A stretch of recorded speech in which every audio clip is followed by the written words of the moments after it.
Infinity Bros podcast, the only podcast that's perfectly balanced, as all things should be. My name is Isaac Edlin. I am your host today, and I have with me one very special Infinity Bro. He's special to me from the bottom of my heart. It's Zayne Ellis. Aww. Zayne, how are you doing today? Aren't you just starting this episode off just being all sweet and kind? See, I like to start out episodes being nice, unlike Max. He just likes to rip everybody to shreds. So I gotta play like the opposite bit of Max whenever I host the podcast. You gotta try to balance things out just because you don't know, exactly, what you're gonna get. That's what we're all about here in the Infinity Bros podcast is balance. So, we're not gonna waste a whole lot of time chatting between Zayne and I, although we do have things to chat about because Zayne and I and several of the other Infinity Bros are going on a weekend trip to do some ice fishing this weekend. So we do have some things to talk about. But super excited. I know it is very exciting. I know you're all dying to know all about that fishing trip. But we're going to bypass that in lieu of talking about Book of Boba Fett, the finale. And we're going to kind of recap the season a little bit for you guys, and then talk about the finale that just dropped this morning, literally 7 hours ago.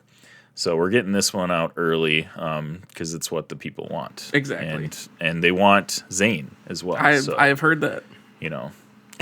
I've heard that. Where have you heard that? Just out of I have curiosity. my sources. Don't worry about it. Zayne's Sources. That's a book. Maybe I don't want to read that book, actually. I have sources. Now that I think about it. They're definitely real. They're not made up. I promise they're not imaginary.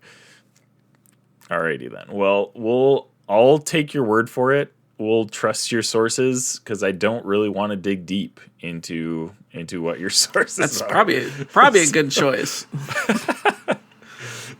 So, again, we are talking Book of Boba Fett. Zayne and I had the pleasure of reviewing episodes 1 and 2 of Book of Boba Fett earlier. I believe that is episode 101 of the Infinity Bros podcast. Zayne, I don't believe you've been on since we've had the heavy hitter episodes of 5 and 6. So why don't you tell us kind of just like your whole thoughts about this season coming into the finale? Like, I didn't know what to expect of what we were getting from Book of Boba Fett. So it was just like, I was just kind of sitting here and taking it as it, came at me. And like, well, whatever it throws, I have low expectations. So let's see what it's going to give. And those first couple episodes, you got a lot of lore, a lot of heavy, story driven. And it was cool to see, but it wasn't really anything that necessarily was making you sit on the edge of your seat. You're like, it was solid, but it wasn't anything spectacular. And then you hit those middle couple episodes and they were like, all right, now we're gonna make sure everyone's paying attention. Now we're gonna just like come out of nowhere, hit you with the sucker punch, and then just like, all right, we're bringing the Mandalorian in, like we're bringing all this stuff back in, we're ramping all this stuff up. And you're just like, again, I had no expectations for what this show was coming into it other than Book of Boba Fett. And like I think the opinion kind of began to shift to that maybe they're going to use these shows more of just connecting all of it together, and it's less of a focus of maybe what the title is, because you're going to just get so much other stuff popping up. But at the same time, it's also the Book of Boba Fett. In every book, there's going to be chapters that aren't about the main character. And there's going to be chapters where side characters steal the show. Not that Mandalorian's a side character, but especially seeing the finale, like, that wouldn't have worked without the Mandalorian. Like, everything they did in the earlier episodes was to get this finale. So, seeing it all now in retrospect, like, it works. But in the time of watching it, you were like, what's the play here? Yeah, and I think, we talked about, those first couple episodes, and we really enjoyed all the lore, because we're just giant Star Wars nerds. So, and Jarrett, I think, was a little bit more on the side of, like, he didn't enjoy those first, 4 episodes quite as much. And to me, I liked how they were doing it. I liked kind of the slow build that they were doing with it. And then they just hard pivoted with episode 5. Like, and as much as I loved episode 5 and 6, like those were amazing episodes. Like both of those episodes were just fantastic.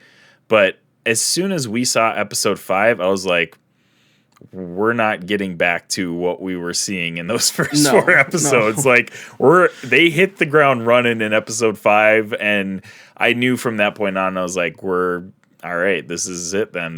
We're just gonna ride this crazy wave to the end of this show. It ended up being a little disjointed, and I was a little bummed by that because I was maybe one of the. You and I both maybe were on the side of like we were enjoying where the direction it was going, and it just kind of those big gigantic Star Wars lore episodes in 5 and 6 just derailed the whole show in a good way, right? Like if that's possible. Like they were fantastic and I absolutely loved them, but man, they just totally took you out of the whole vibe of Book of Boba Fett, right? So on the Infinity Bros podcast, we rank things on a scale of 0 to 6. We're going to put that bumper right here. Here on the Infinity Bros podcast, everything is ranked from a 0 to 6 point scale. 0 meaning horrible, and 6 meaning absolutely excellent. If all of the Infinity Bros rank something a 6, it gets an infinity step. So, Zayne, I know you had mentioned, I think we both actually ranked, I think, the first 2 episodes 5 out of 6. What would you rate the rest of, you can go episode to episode if you want. You can rank it as a whole up to episode 7. Go ahead and just like rank these episodes for me. Like, where do they sit? I still feel fairly, because like you said, like we're very much more into that lore. So like I'm still confident on like the 5 out of 6 for those first ones, that really the Boba Fett heavy, kind of with everything with the Tusken Raiders and all that stuff. But then, yeah, the dial just cranks up to 6, especially for episodes 5 and 6. Those episodes were just brilliant, and not just from the aspect of the action. Like that's what, like that's what it felt like the future of what Star Wars is, where we're going, and it's just like this is what I want to see. Yeah. Like this is the cool stuff. And then for me, going into 7, I have some of the complaints, but with episode 7, I'm also just going to completely go the other way because of something that happens, which just hits right to my heart. So I'm going to say episode 7 is a 6 out of 6 because it's... Wow. It's... Okay. I mean, we're not going to go into spoilers yet, but... Yeah. You're going to know the reason why I give it a 6 out of 6 if you haven't figured it out already. I think I know what you're talking about, because I think we discussed it pretty heavily actually in our episode that we talked about. So we'll get into that in a bit, but I just want to pretty much reiterate everything that you're talking about. Like that's almost exactly how I would rank it. The first 4 episodes of Boba Fett, I really enjoyed actually. I liked the direction they were heading. It was a little slow building, and I was kind of like waiting to see how they were going to connect the dots. And then they just were like, we're not connecting them. We're actually just not going to do that. But episodes 5 and 6 were so good, and they gave us so much pure Star Wars that you can't not rank them 6 out of 6 in my mind. Like if you're a true Star Wars fan, like, I mean, we're not like gatekeeping or anything. If you absolutely did not like those episodes, like you're absolutely entitled to your opinion. No, you're not. No, you're not. No. Actually, wait a minute. No.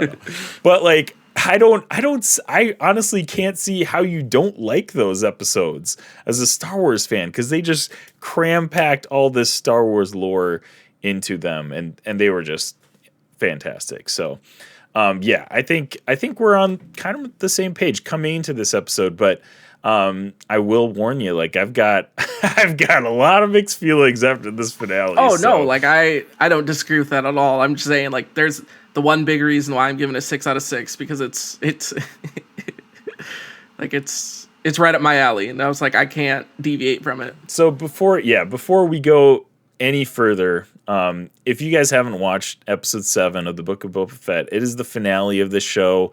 You need to go watch it. It's incredible how they closed this show out.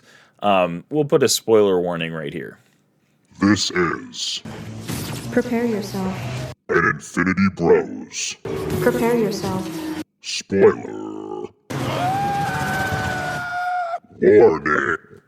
And we've already spoiled, the entire season up until this point. If you guys have not watched this episode, hit pause on this podcast, go back, watch that episode, and then come back, because we are going to be talking all things episode 7 and the future of Star Wars. Man, we're gonna get deep in the weeds, as Mark and Max like to say about Star Wars, which is, it's fun, right? So we've been theorizing about Marvel for the past year, and really the only Star Wars content we got last year was Bad Batch, which was still fun and good, but like there wasn't really any theorizing to be had, because it was just like you just went along with the show and like watched it, and it was enjoyable. It was fun, but we weren't speculating on what was going to happen next in the Bad Batch. It was just a fun, enjoyable show that we could kind of relax and watch.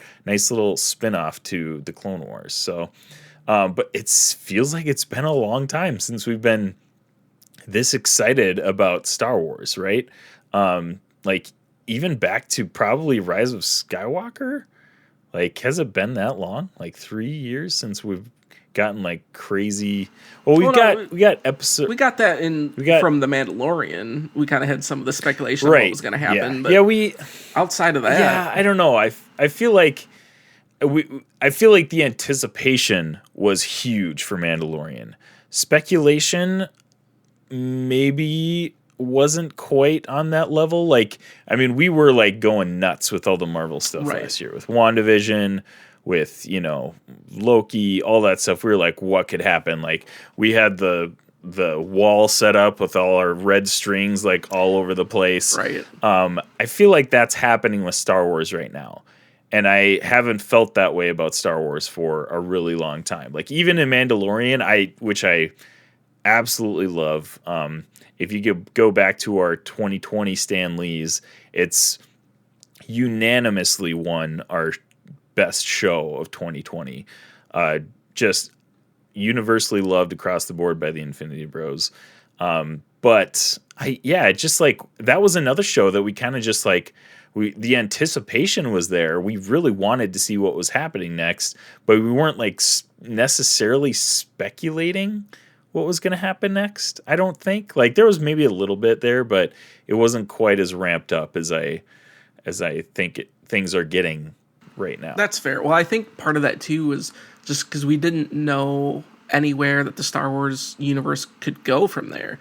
Whereas a lot of what we had from the movies and everything with Marvel, like there was way more established. They were like, oh my goodness, everyone has theories. What can we do here? What's going to be the aftermath from this? Whereas with Star Wars, like we just had the movies and we're like, all right, we know there's a ton of stories to tell in the Star Wars universe, but like, where do you go? And I think maybe that's what kind of killed some of the speculation on that, because it's just like, you could say anything you wanted to. Like, there was no clues, there was no hints, like it was completely open. And so I think at that point it was more of, all right, let's just see what happens. But now we're kind of getting those threads of kind of building that next series. Yeah, and I mean, really, the Mandalorian just like busted open those doors towards the stories that we haven't heard of in the Star Wars universe now. Like, now they can do whatever they want and just throw it on Disney Plus, just like all the Marvel shows that we've been getting. And we are going to get a taste of that later this year with Obi-Wan Kenobi is going to be coming out in May. We got Andor coming out later this year, and then the Ahsoka show I think is supposed to be coming out this year as well. So we have like 3 more live action Star Wars shows that are potentially coming out this year in 2022. So we are eating well as Star Wars fans. It is wild. So we got all the string up on the board here. Episode 7. Let's just dive right in. So we've done all the backstory of Boba Fett. We got a little bit of his like history of how he ended up on Tatooine and in this position. He's basically assembling this squad to fight the Pike Syndicate and get rid of the spice trade on Tatooine. And he assembles a pretty like legit squad. Like he's got Kursantan, which that was a sweet reveal way back in whatever it was, episode 3. He's got this is the only one that really didn't do it for me. The biker gang just has not. The gall darn mod squad, like no. The moped biker gang. Like I right away I was like, okay, like it's kind of lame, but like whatever. Like it's Star Wars. Like, you know, we can be a little cheesy in Star Wars. And this episode, they just, gosh, they were so lame. That is the one thing that like makes me just want to drag this episode down more. And like, I'm not gonna lie, like I would like with what happens in that episode, like part of me was like rooting that they would just get wiped out and we wouldn't have to deal with them anymore. So I was like, these guys suck. Like, and the chick like has this blaster rifle that's literally as big as her finger. Like her finger gun was about the same size as the blaster pistol. I was like, well, like, okay, if you're gonna throw a random character at us in Star Wars, make them cool. These guys weren't cool. They weren't cool at all. They weren't cool. And they didn't make me excited to see them on screen next at all. So that was the part that I was like, oh man, come on. So they're part of his crew. And they're like, apparently they're legit. Like, cause they were like fighting Kursantan back with Boba, you know, at the palace. So apparently they can fight. Which is just dumb. It's like, how are these guys fighting? Just like, oh yeah, we're just hanging out in these back alleys in our fancy scooters. We got these cool prosthetics that we modded ourselves with. Right. It's just like, okay, but you're gonna just take down Kursantan and like, oh, we're gonna have like, you guys just are terrible. Right. I think there's a place for them in this show, but they definitely way overemphasized them in this episode especially, but like in this show in general. Well, like I understood the aspect of using them kind of as like your city, as Boba using them as like the spies, kind of like the feelers in the city. Like that made sense.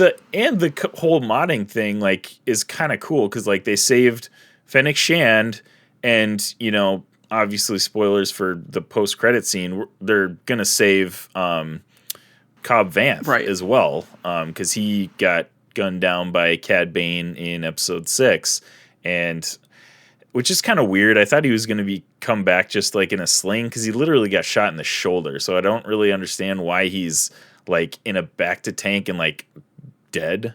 He's not dead, but I don't understand why he was so Isaac. It's Star Wars. So taken down. It's Star Wars. No one's ever really dead. Oh yeah, that's true.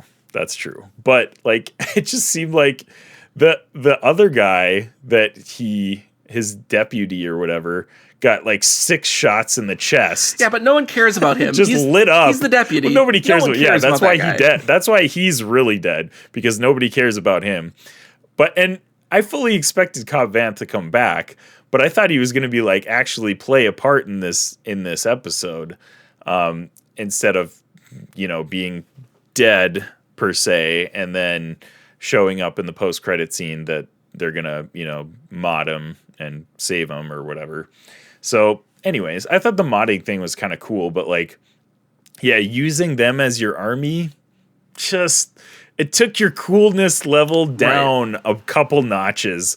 And Boba's cool, and it just, I don't know, it didn't mesh, man. He trusted them way too much. Right. With being his like squad or whatever. And seemingly for no reason. Like it just, and so Mando comes back. Mando's on the squad. He goes and recruits Cobb Vanth and the people of Freetown, you know, and they come and kind of save the day and stuff like that. You know, instead of those guys, the moped biker gang, why didn't you recruit like maybe one or two more bounty hunters. Like, I'm sure everybody would love to see Bosk show up at some point. Like, that would have been sweet. Like, some of these other guys that we've seen in other Star Wars lore would have been cool to see. Well, I can understand the aspect of not wanting full, like, hire other bounty hunters, because bounty hunters, allegiance technically is just to the coin. Like, I understood the point of wanting... And that makes sense, but I feel like bounty hunters have a little bit of a coalition, like, understanding, like, hey, like, we're bounty hunters, so we kind of look out for each other a little bit. Not like, it's not like we're best buds. Well, or that's anything fair, like but that. I also think a lot of that was, like, that's kind of how Jabba ran stuff, of just bounty hunters. Whereas I think Boba wanted more of, like, hey, this is your land, protect it. So I think that's kind of more the aspect of wanting the locals kind of to do it. But then it's like, he picked locals that are literally come off as outsiders already. Yeah. And it's just right. They're locals, quote unquote, but you watch that show, like, if you didn't see their origin, you would have never guessed they were from Tatooine. You would have never guessed they were from that city. Like, they don't fit in. You would definitely think you'd from the underworld of Coruscant or something like that. You would never get that they were locals to that area, which just kind of is jarring and doesn't really fit. Yeah, they were just kind of out of place a little bit. Yeah, definitely. So, yeah, he gets this crew assembled together, and basically this is the showdown. The Pike Syndicate is going to basically take them out to take over their territory. And that was kind of like, I don't know, man. I have qualms with this whole show, with how they treated the first 4 episodes and then just completely pivoting. Because I really wanted Boba's flashbacks to kind of connect somehow. And really the only thing we're getting is the Pike Syndicate is like the only connection between his past and his present, like what's going on right now. And that just, it didn't do it for me. I was kind of bummed about how they wrapped that whole thing up. But, like, again, it's Star Wars. We're getting a ton of really cool references. So it didn't like drag the show down for me completely. But I wanted to see a more cohesive direction. And we just didn't see. Well, I think like we had that with the Syndicate, but I think it was not as much on the nose or as brought with it. But like we also got more of that insight on Boba with Cad Bane, which is kind of its own thing, because like you don't understand that. Like if you haven't watched Clone Wars, like you miss so much of the stuff about Cad Bane, who he is, the relationship he has with Boba, like all of everything that happens and comes to a head in episode 7, like all that's completely lost on anyone who's never watched Clone Wars before. Or it's just, they just think, oh, it's just to write another bad guy. If you have not watched Clone Wars or Rebels, you need to like stop this episode right now and go start watching that, because and, I've told several people on Twitter this. The first few seasons of Clone Wars are a bit of a slog to get through. Well, because they didn't really have a direction until you get kind of going in the 3rd or 4th season. And that's where it really picks up. Well, it also fits with what we like. There's those first few, like, it's lore heavy. That's why it kind of gets to be a bit of a slog. Right. Like, and it's important to watch those episodes because it gives you context for the rest of the show. Like, if you don't watch those first few seasons, you're going to start out lost already in Clone Wars. So you need to watch them. But it is like a lot of people, I feel like, start watching them and they're like, is this it? Like, is this as good as it gets? And no, it's not. It gets much better. So keep watching them. Cad Bane, Zayne, we called this. We called that Cad Bane was going to show up, and they have like 3 showdowns. Like, it's so wild. Like, it was, oh man, that was one of my favorite parts of this episode, was the Boba Fett Cad Bane second showdown where they actually fight. That was sweet. Man, that was so cool. Okay, so am I correct in saying that was the thing that brought up the episode for you? Was that like your favorite part? No, well, that was definitely up there. It's not my favorite part, but that was like that's right up by the top because that was so cool. Like that was awesome. So that's what you wanted to see. Like we want this exactly. showdown. We wanted to see the showdown, and I was torn when I finally watched this scene because I kind of had an inkling that Cad Bane might die. I didn't want that to happen, but he did. So Boba takes him down, and after a pretty good fight, by the way. That was a good fight, and this season has not been great for action.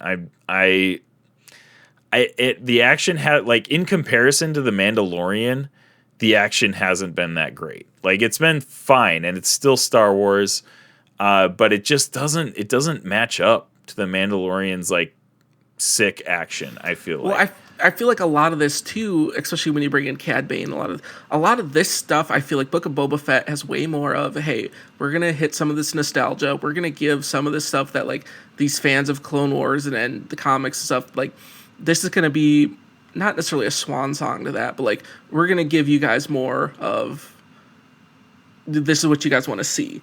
And it's the same with like the Cad Bane stuff. Like I'm torn on both ways on that too, because I'm like, oh man, it sucks that they killed him. Then of course part of me is also like, well, Boba Fett also shot him in the head and he survived, so maybe they could just be like, oh, he somehow survived.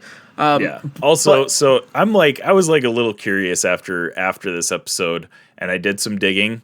Cad Bane is 71 years old in this show. He's old. Well, that's why like Boba even says that to him about like, you're an old man, right? Like, and that's it showed on that, and that's why part of me too is just like, okay, it makes sense to kill him where they did, to have that fight. It also makes sense of everything from the Clone Wars, that was the fitting end, that Boba finally over, like that was the fitting, like if you were gonna do it and kill it and Cad Bane remains dead, that's the way it needs to be done, and that's how they did it. So I can't complain. One of the greatest like callbacks is that Cad Bane, I believe it's when he is facing the Bad Batch in season, gosh, is it season 7 of? No, it's probably in actually Bad Batch. Yeah, he's like, once you've beaten a clone and you know the clone, like they're easy to take down. So it's almost poetic that Boba Fett, a clone, is the end of Boba Fett, or is the end of Cad Bane. Like that was pretty. But cool. That's also another tie-in, which the Filoni's genius, or even Favreau's, of. Yeah, that was Cad Bane's whole thing. Once you know how to take down a clone, it's easy because it's always do the same thing.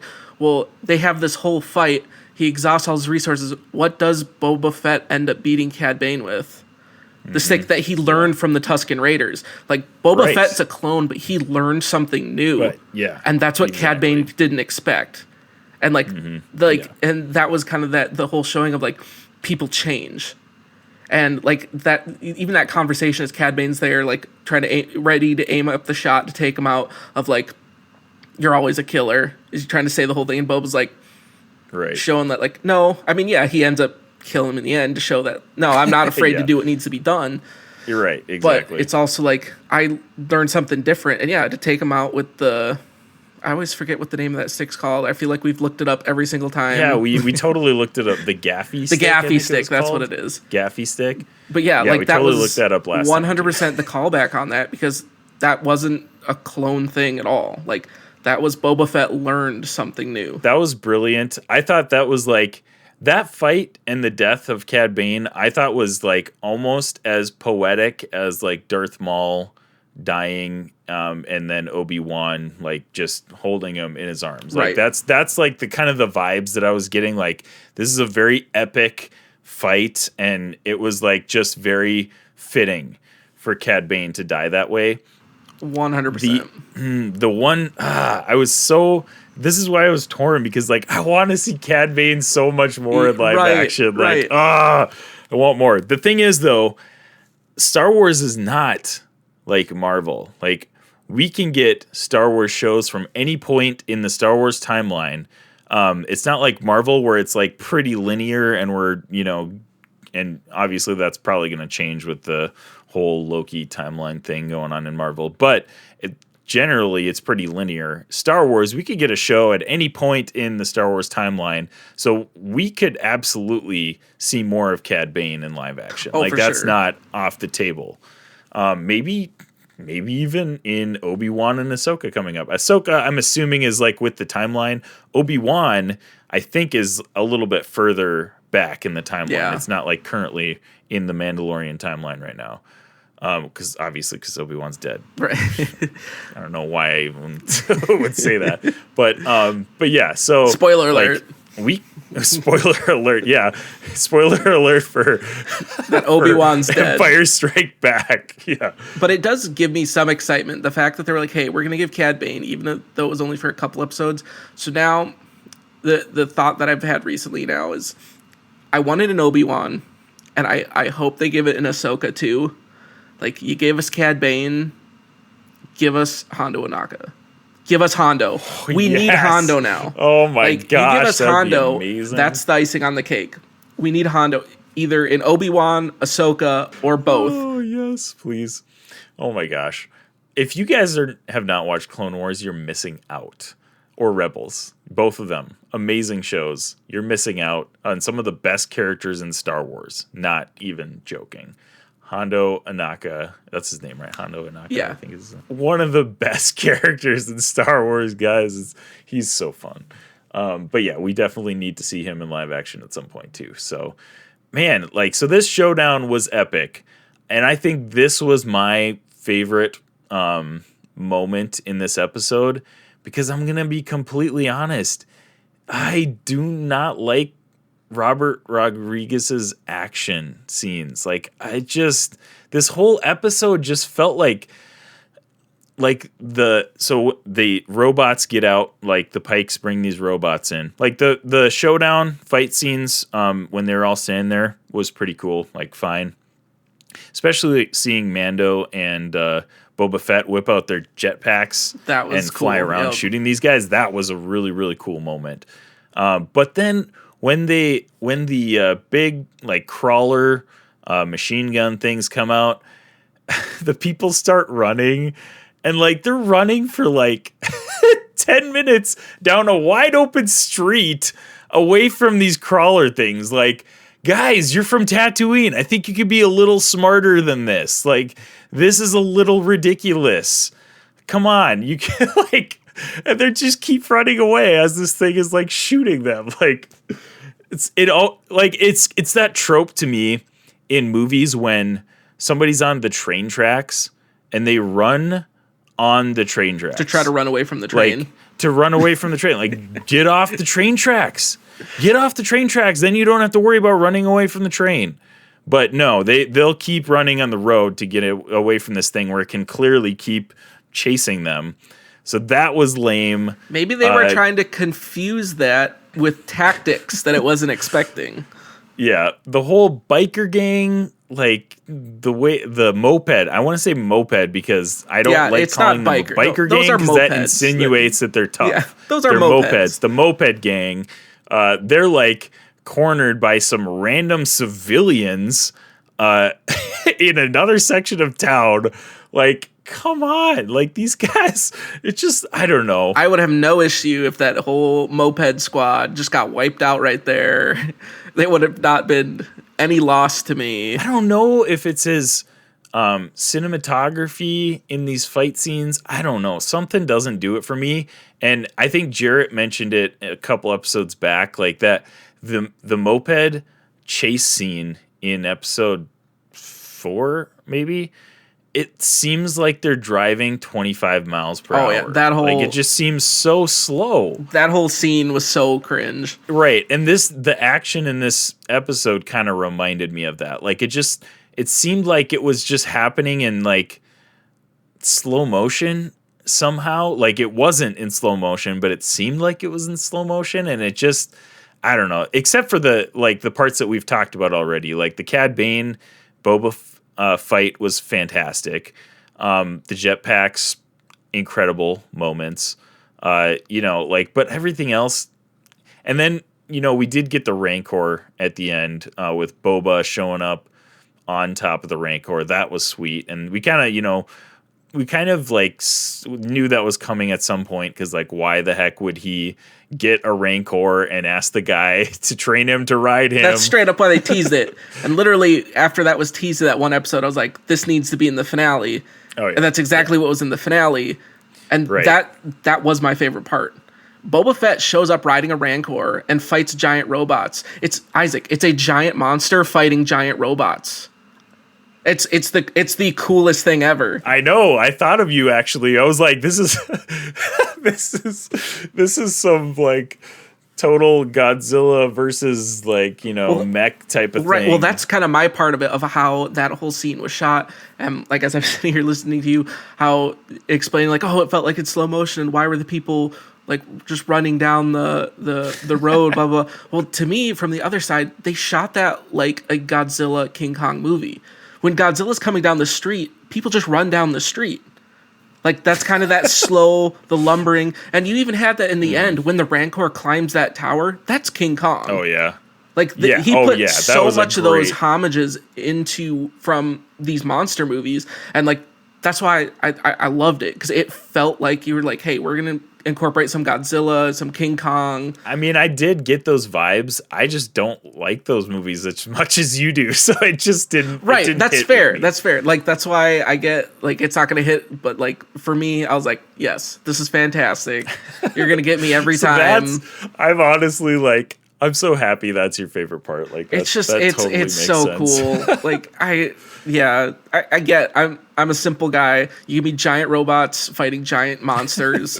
I'm all in, Yep. all in. Just, yeah. Yeah. So we also get Grogu back.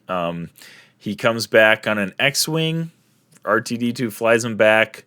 He chose the chain link armor, Beskar armor, which I think it was pretty clear that if Luke was going to give him a choice, he was going to choose the armor and Mando. Like, Grogu had zero attachment to Luke, probably didn't even want to get left with him in the first place. So like I don't think there was really a chance that he was going to stay with Luke.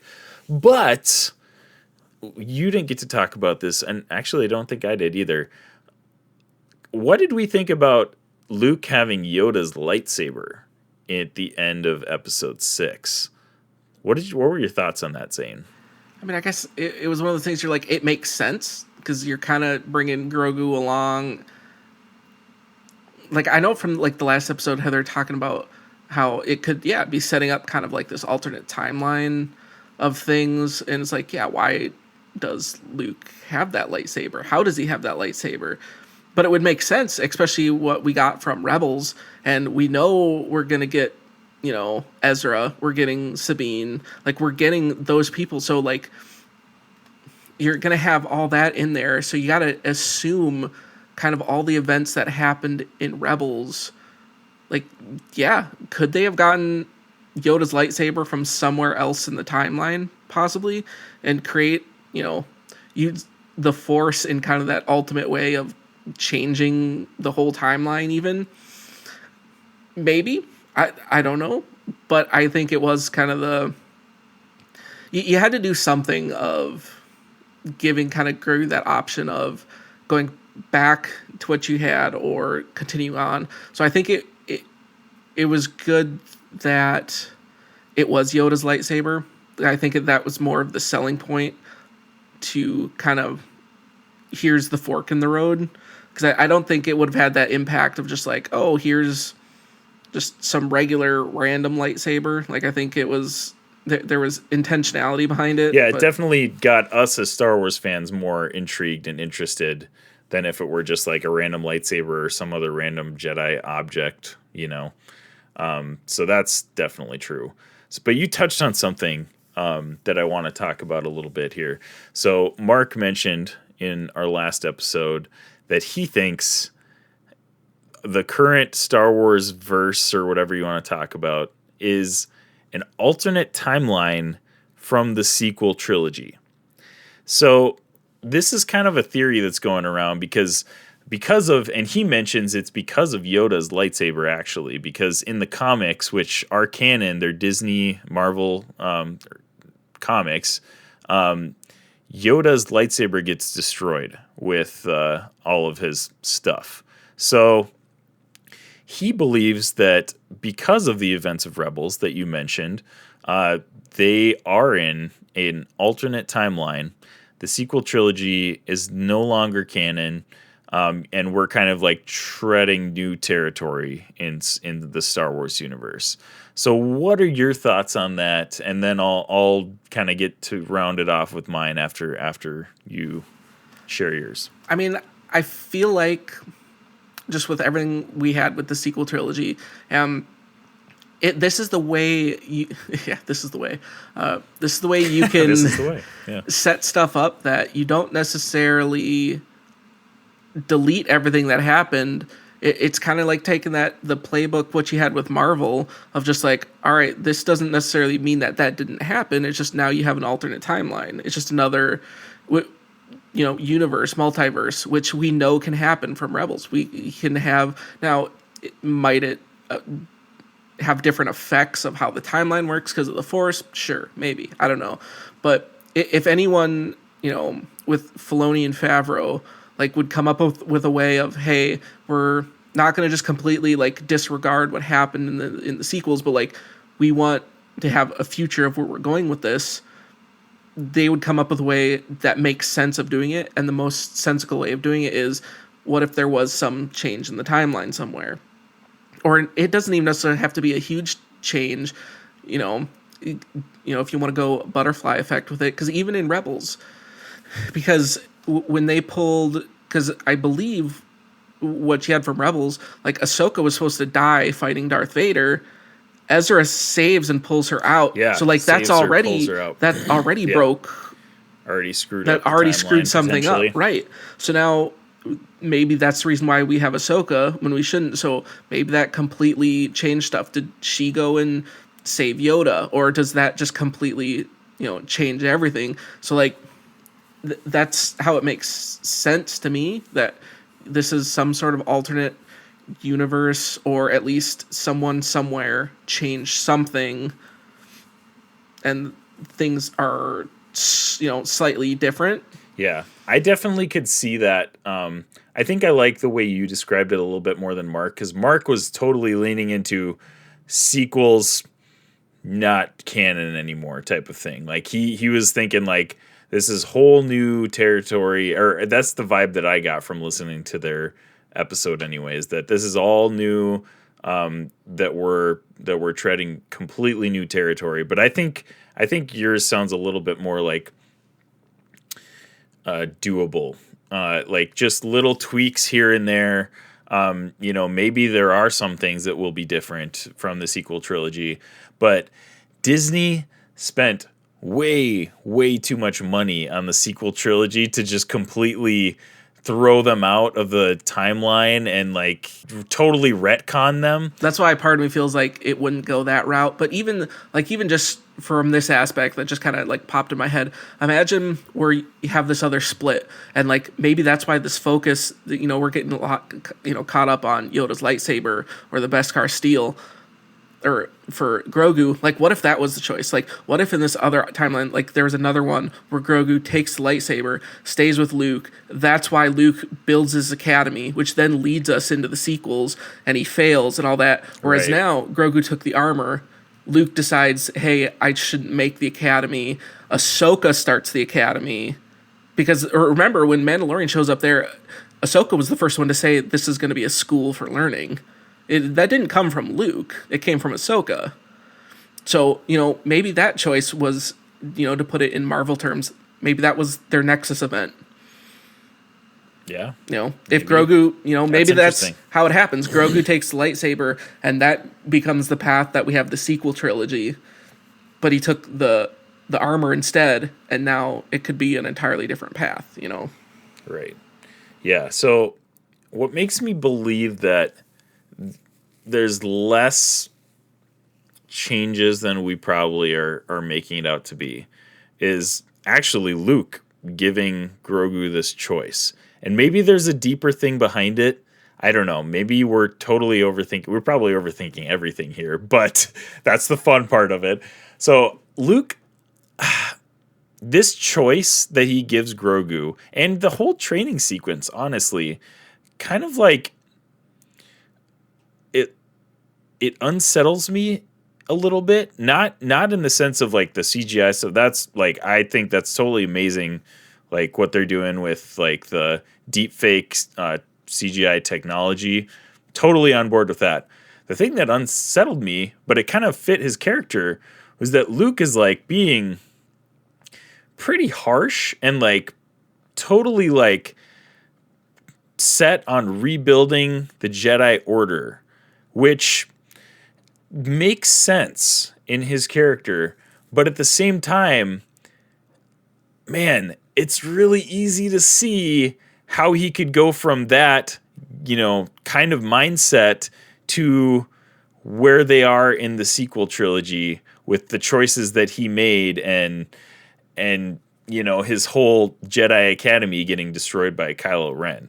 Like I could totally see that path happening with where Luke is at in episodes 5 and 6. Right. So that was like, that to me was like, oh man, they're actually like leaning in to the sequel trilogies a little bit. Like, and obviously we as Star Wars fans are very conflicted because the consistency between the sequel trilogies themselves, the movies themselves, is like all over the place.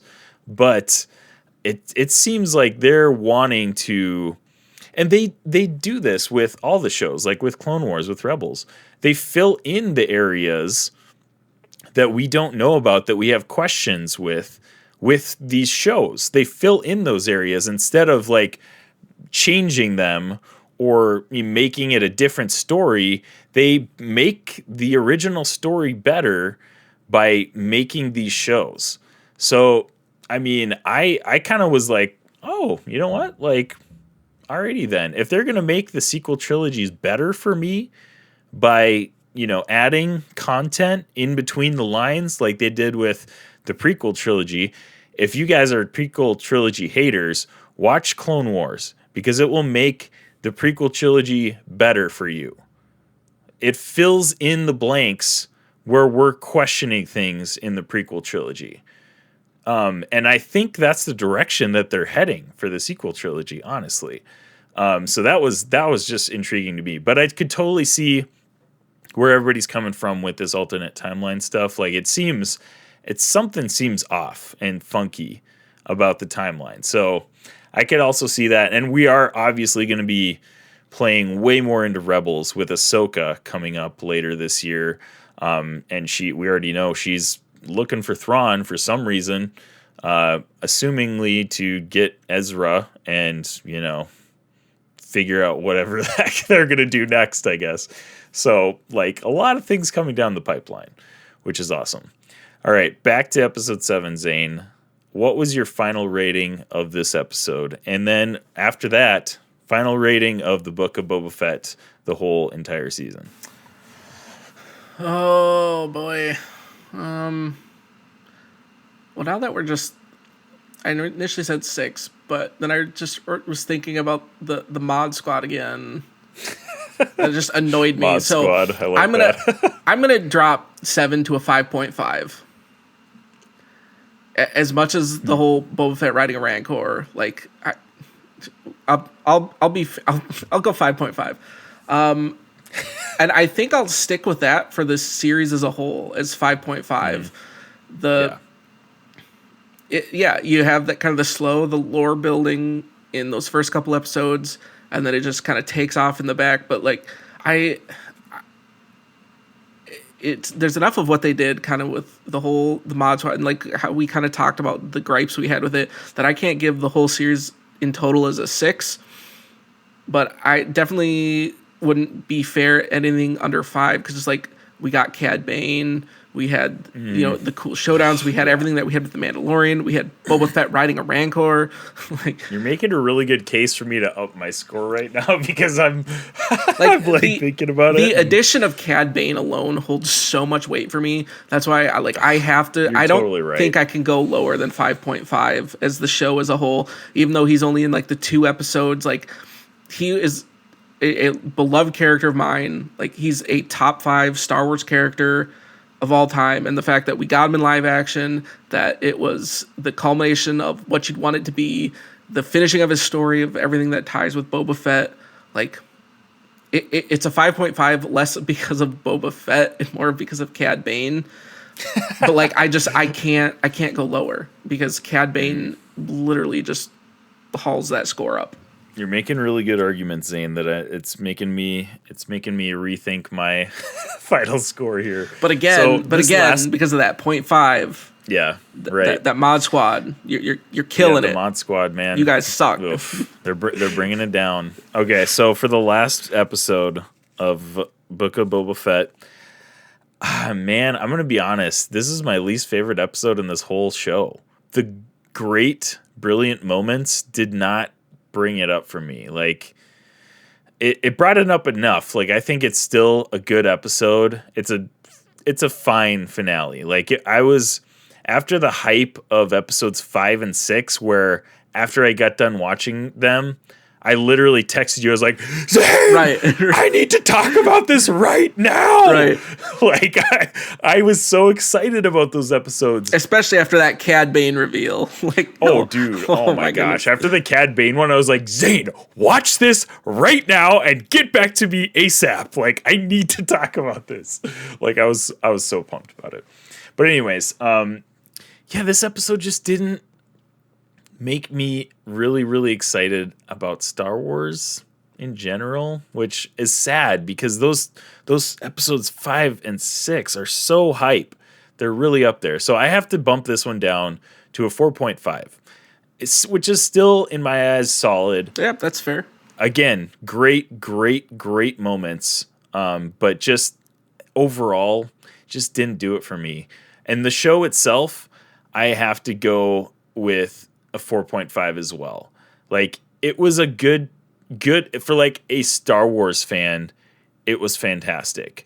I could just see the casual fan or just a critical Star Wars fan, which there's plenty of those out there, watching this show and just with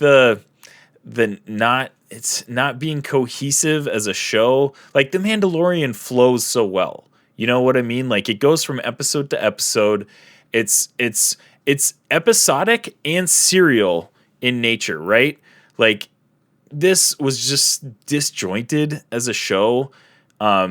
Episodes 5 and 6 didn't even have Boba Fett in it. Like, it was wild, and those are my favorite episodes in the season. That doesn't bother me though. Like, I the Boba Fett thing, that's fine. Like, I loved his character. Tamira Morrison did a great job.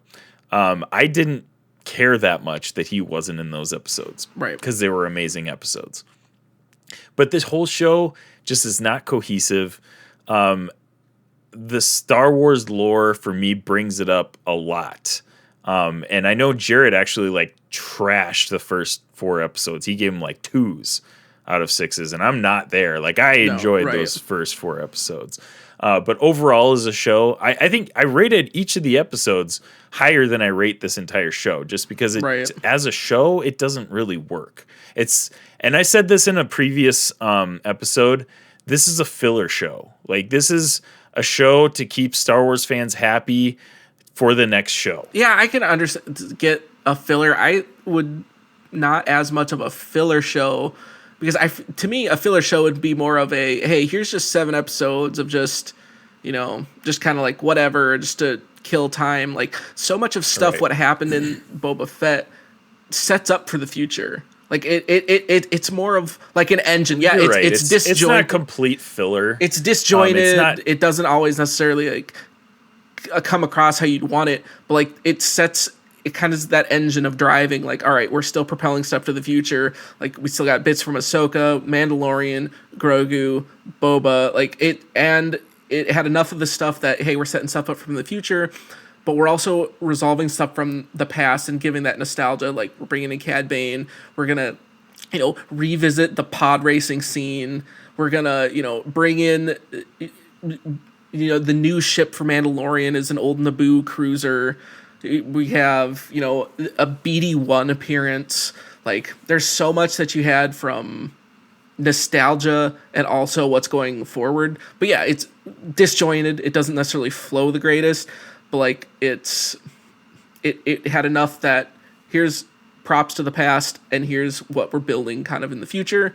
Maybe not you want one more or the other, but it did not flow as good as it probably could have. But at the same time, with the premise of the show, I mean, I suppose you could have made it flow better. Again, if you got rid of the mod squad. See that right? I think they could have made it, and we talk about this, ad nauseum with the Marvel shows. Like they've stuck to this formula now after WandaVision and Falcon and Winter Soldier of 6 episodes per show, which, I mean, we've talked about it so much. It's really tough to develop your characters in 6 episodes. And I don't want to say they needed more episodes in this, but they could have used one more to part of me is stretch out some of this. I don't know. Part of me is almost feeling the other way. Instead of 7 episodes, they definitely see, you could have broke this down. The first 4 episodes of giving Boba's backstory of all that stuff, you could have done that in an episode, given us the 2 Mandalorian episodes, and given this the finale. Like, you could have cut this down and gave those parts, and it still would have had the same effect. What you could have done is, you're absolutely right. So those first 4 episodes, you absolutely could have shortened. You could have compressed that down. You could have, I don't know, man. Like, what I wanted in this show is some way to connect Boba's past and his present, and they kind of did a little bit, but it didn't do it enough for me to make it like a Boba Fett show. Well, I think they did it. It's just they spread it out enough that it was so. Like in the beginning, obviously you had the big question, like, oh my goodness, how did he get out of the Sarlacc pit? Okay, that was one big part of the Boba Fett connection, and then everything with the back to tank, and then to kind of explain, okay, how did he survive once he got out of the Sarlacc pit? Okay, but then you kind of got this drawn out, okay, and then all this side story of fighting this, and all this happened with the spice trade, and then you come to this other part on the other end, which ties it in with Cad Bane, which is a huge part of Boba Fett's story.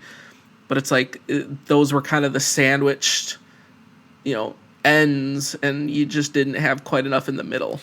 Maybe I just wanted more Cad Bane. Maybe that's why I wanted I don't think you can ever go wrong with more Cad Bane. Just one episode of Cad Bane and what he's been up to in the past, 40 years. See, right. Well, see, and even honestly, awesome, too, like how they have it with the Syndicate. Oh, they framed those bikers. Do you know how much cooler if they would have given us an episode where if it was Cad Bane that killed all those Tusken Raiders?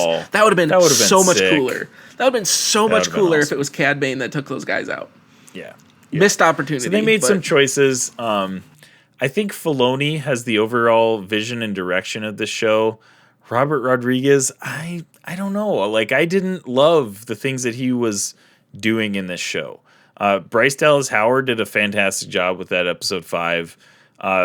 From what I understand, Favreau wrote the show. Like, he wrote the script. So, and the script wasn't terrible. Like, it was fine.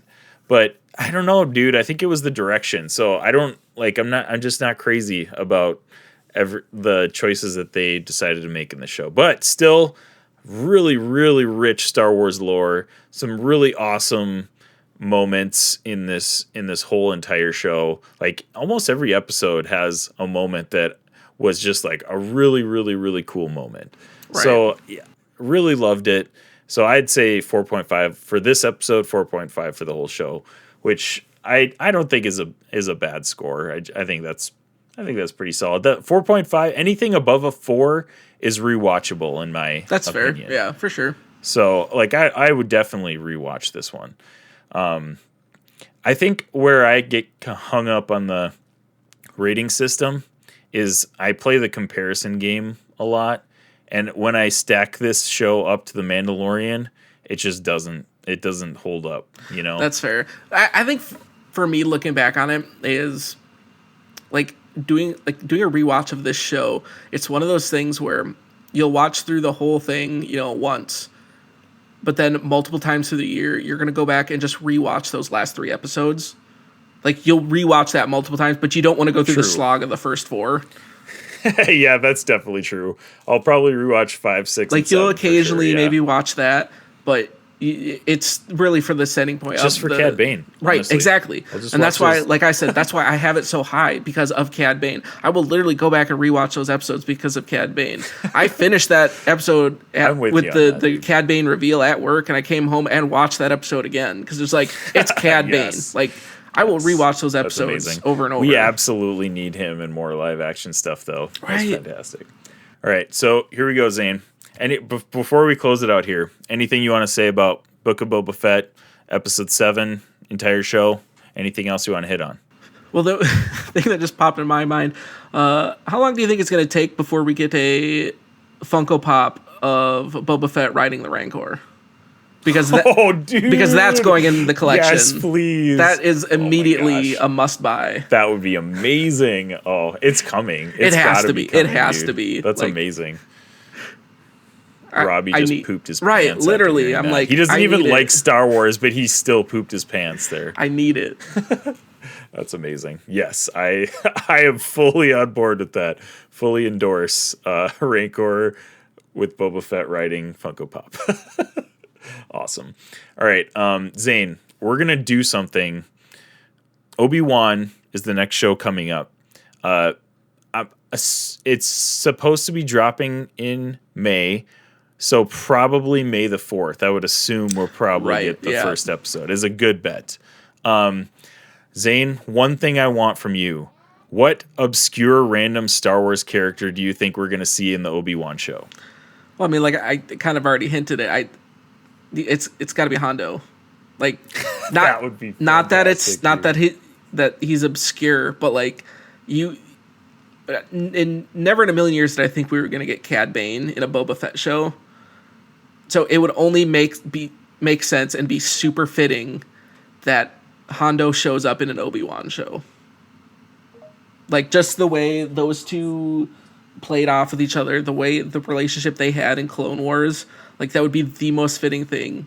Like, he needs to show up in Obi-Wan, and then pour that over into Ahsoka, like that, because it had enough of that ties with Ahsoka too. But like, I attribute Hondo so much with Obi-Wan, like almost as much as what I would attribute Darth Maul, even, because it's like those two characters are have such those ties with them. So I think, like, yeah, we need both those. We need Darth Maul and we need Hondo in the Obi-Wan show.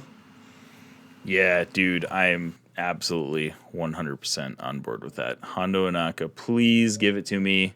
I think it's safe to assume we'll probably see Darth Maul. And You I have don't to. like he's got to be, he's such a part of Obi-Wan's story. We're probably going to see Darth Maul. And Jared actually mentioned in one of the last episodes, he doesn't want to see Darth Maul ever again because he's been so rehashed and just he's been so But like he hasn't used in the Star Wars universe. But he hasn't. And it's all like Clone Wars is really the only big one that he's been in. Like, he's a little bit of, See, this is not much. This is where I'm going to disagree on that, because the difference of why Darth Maul is so key to everything is because Darth Maul is to the Sith what Ahsoka is to the Jedi. Ahsoka fell away from the Jedi because she realized their principles were more about the Jedi, and that's why she got pushed away. And that's what Darth Maul realizes too, that the Sith were just out to use him, that the Sith didn't have the answer either. It's like they're counterparts to the same thing that happened.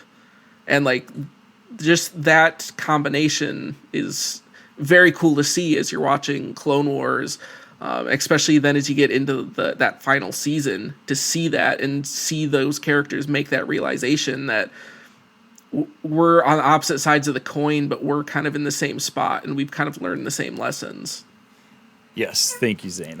Sorry, I have a child invading my room right now. So, well, Zane, I think that's a great way to cap it off. Darth Maul, Hondo Anaka in Obi-Wan. That's our call. Yes, because we called one earlier in the show. We gotta make a call for. We're on a Obi-Wan, roll. so. You know, we called Cad Bane. Let's put our stamp on it. We're calling it. Yeah, Yeah, let's keep it rolling. Keep it rolling. Awesome. Well, Zayne, thank you so much for hanging out with me today. It has been a pleasure having you on. Always a fun time. Yeah, absolutely. And I am Isaac Ebland. Make sure you guys check out all the previous reviews of the Book of Boba Fett that we have. We also have a Peacemaker review last episode and a Jackass review. Kind of mind-boggling that we have Jackass review on our podcast, but we do, for those of you who are fans of that. So make sure you check out the Infinity Bros podcast on any major podcast platform. Wherever you're listening, however you're listening, thank you so much for making us a part of your day. We love you 3000.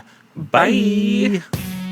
Thanks for tuning in to the Infinity Bros podcast. You can find the Infinity Bros on Facebook, Instagram, and Twitter at The Infinity Bros. Feel free to send listener feedback via email at infinitybrospodcast@gmail.com.